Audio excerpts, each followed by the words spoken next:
They're a religious family. So we are continuing our walk around Argao after we left the city, Chitangs to the poblacion here in Argao. the poblacion. So we can see the seaside there. So we are just around the thing. So we will be looking for the municipal hall. Actually, I could remember we're just turning around here. Look at the small house. Even I would like to build one like this for. I will build it for you. You know that I built a budget bungalow for 268,000 pesos.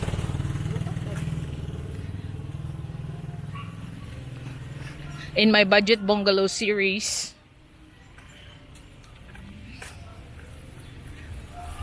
You just give me the budget na we'll do it.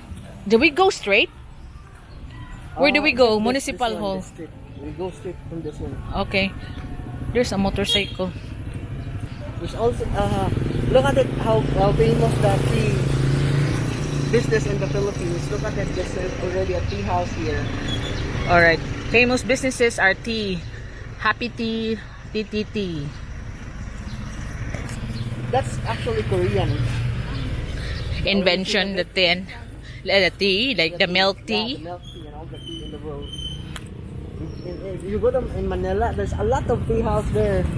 Chang tea, tea with tea with Just tea. tea with. So there's like that old house again. So another old house here. But it's dilapidated. Dilapidated, but you can see that it's an old Filipino house. So I have to stop spanning so well because I have to stop the spanning so fast.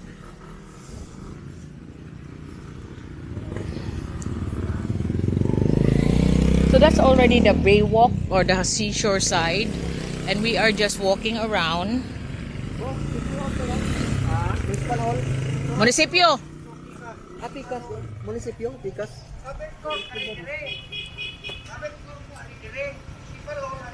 Katong na simbahan ba nga Archangel? Katong na simbahan lang. Katong na simbahan. Covered court. Katong na Manakay na lang juga tag tricycle dong. Karon di ta masaag. I was suggesting we just ride a tricycle so we won't get lost. Because we're going on the wrong way. Ato ta sa munisipyo. Kanan to simbahan. Oh. Diya kam damos kan. Diri ko. Ari ko, ikay gunit aning bag dong. Karon maka-video ko diri kay walay sample. Sa munisipyo, sir.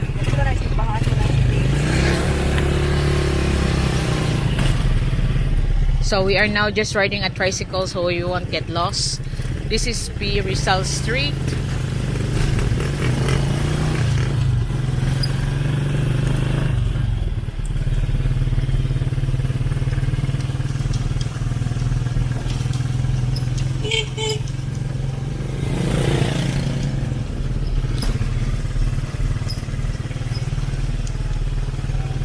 So there's a lot of pension house, lodging house, and even eateries here in Argao.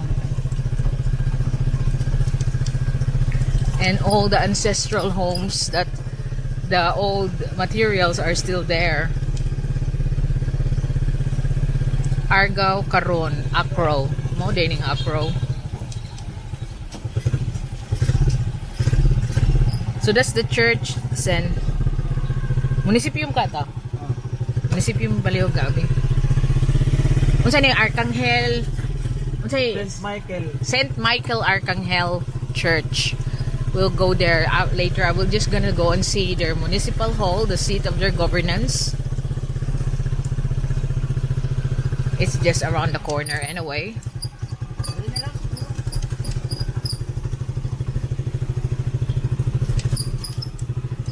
That's the Argao.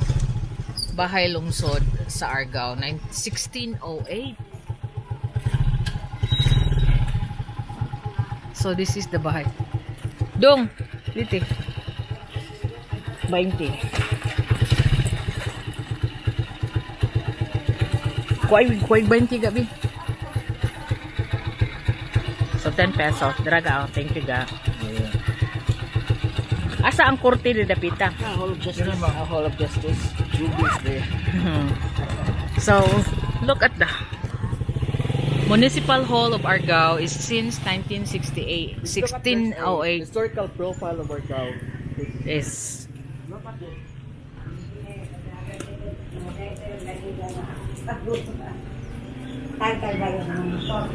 Argao, one of the largest territories in Cebu.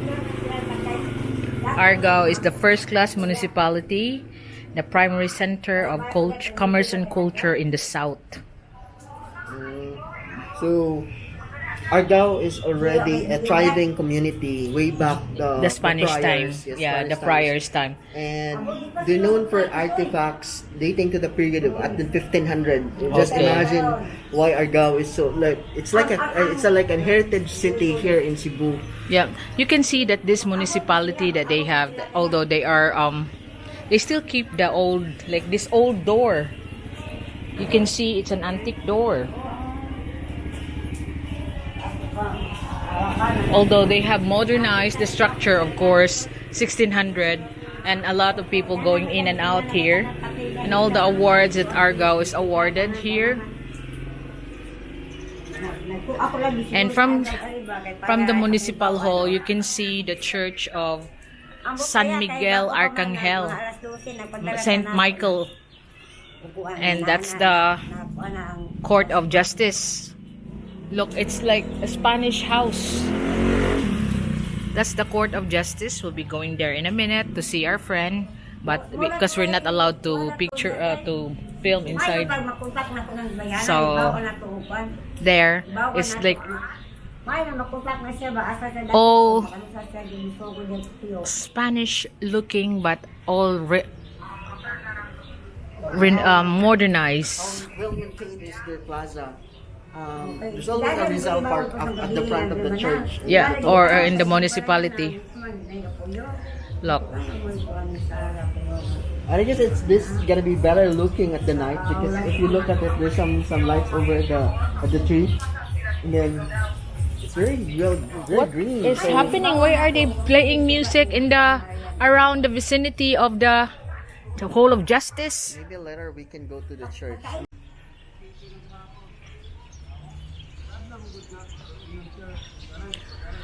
So this is the Argao Municipal Hall of Justice. They have 4 courts in there, 3 RTCs and 1 MTC. We just come in to see our friend who's in charge in one of the courts.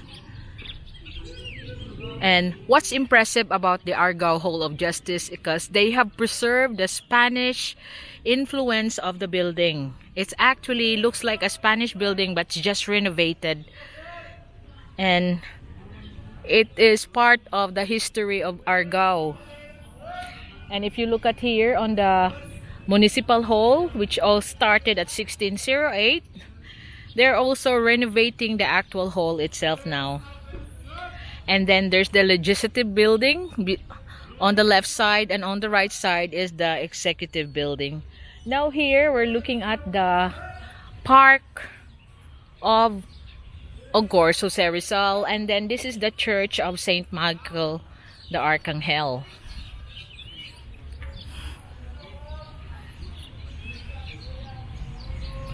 So this is one of the old churches here in Argao, in which also a beautiful church that you will visit because they also preserve much of the Spanish influence of the church.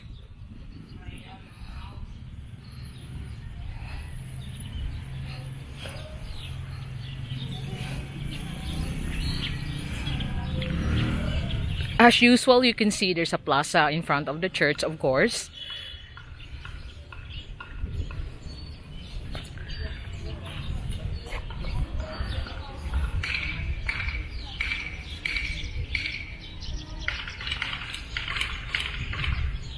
So this is the center of governance for Argao.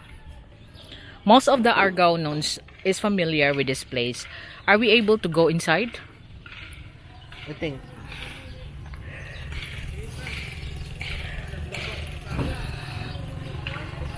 So there is all the roof of the Hall of Justice needs. Look at all the tiles, it's come off.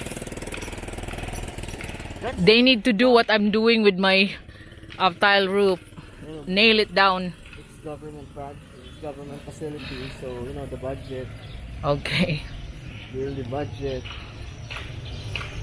So what's nice about Karkar, I mean, Karkar again. Argao is that It just shows that our Karkar is one of our favorite place because we always talk about Karkar and we're not even in Karkar anymore. look at the Argao place. I mean, it's very strategic. Municipal building, legislative building, their court.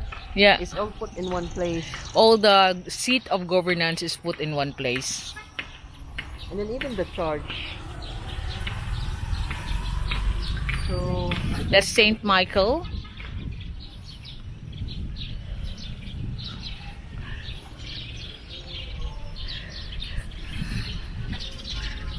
So we have to check if we're allowed to go in.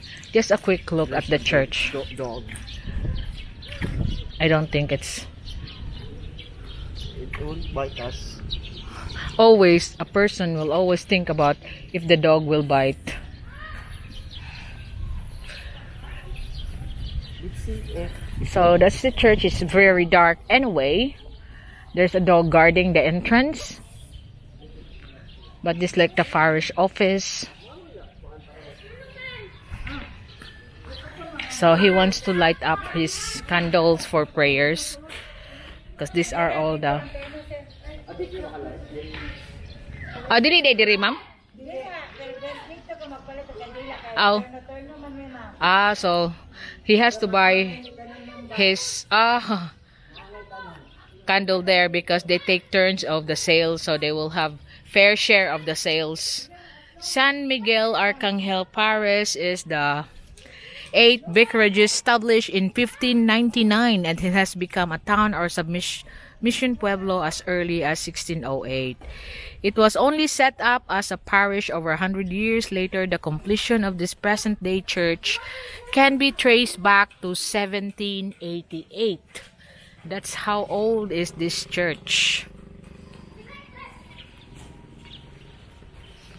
And you can see from the features on the top of the church, that is your typical old Spanish influenced church around the Philippines.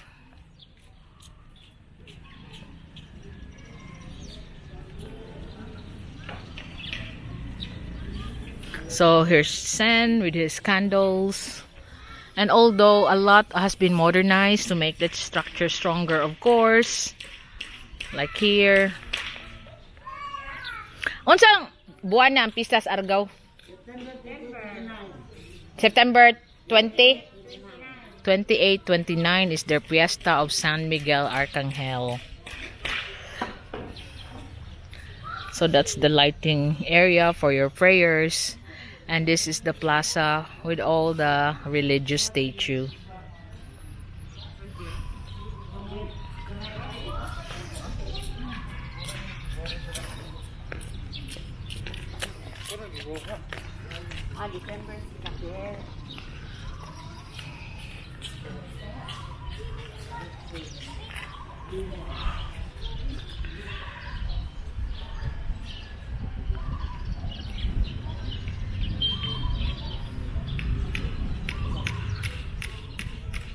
So this is the Church of San Miguel Arcangel, part of the walkabout that we're having here on Poblacion Argao.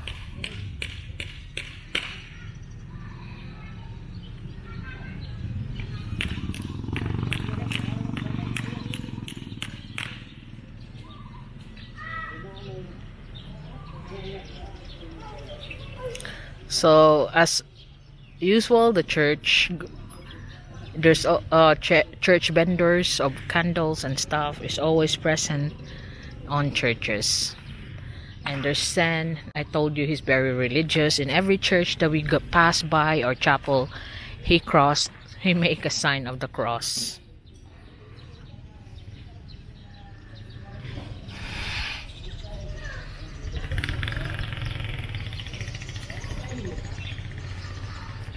So we can't see the altar anyway. We'll just see the outside because it's all the has been off. The lights, and you can see the typical Spanish balconies. Even the Jollibee here have balconies like the Spanish time. This is the inside of the church of the Saint Michael.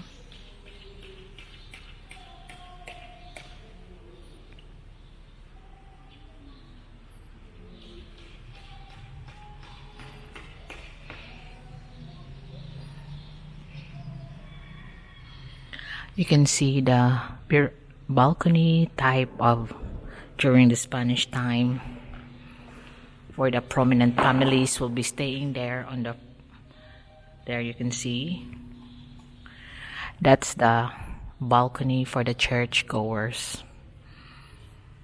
privileged ones in the old times, but now it's not used. Anyone can just sit there, first come first serve.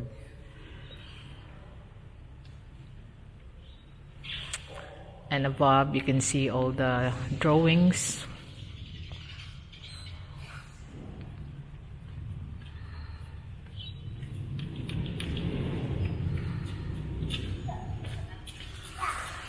Depictions of all the saints on the top of the roof.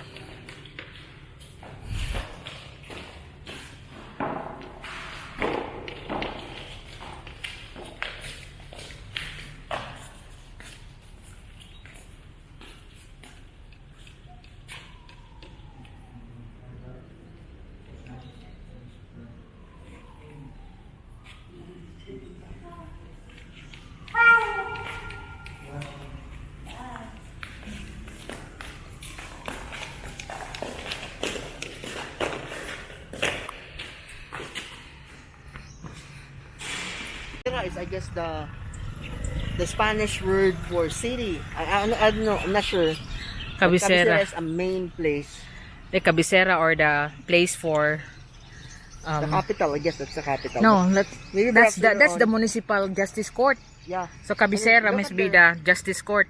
The Torta de Argao. So you can see that is their delicacy known for, the Torta de Argao. Office of the Clerk of Court, RTC Argao. So that was our friend works there. The clerk of court office is so social. Clerk of court is the only person inside, only in that building. Yeah, the cabecera.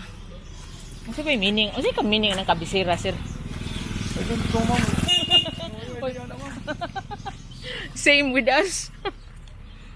Murag center of the town is the cabecera, or commercial, the commercial place of town. So this is the executive place, and yeah, I know what you mean, that we should just walk around.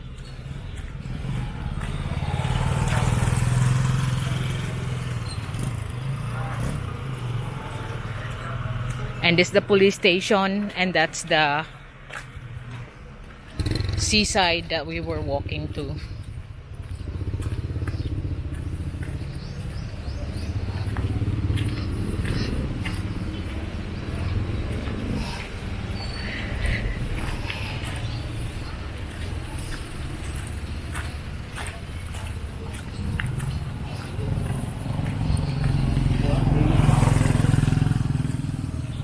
Asa dapit ang nature park dong?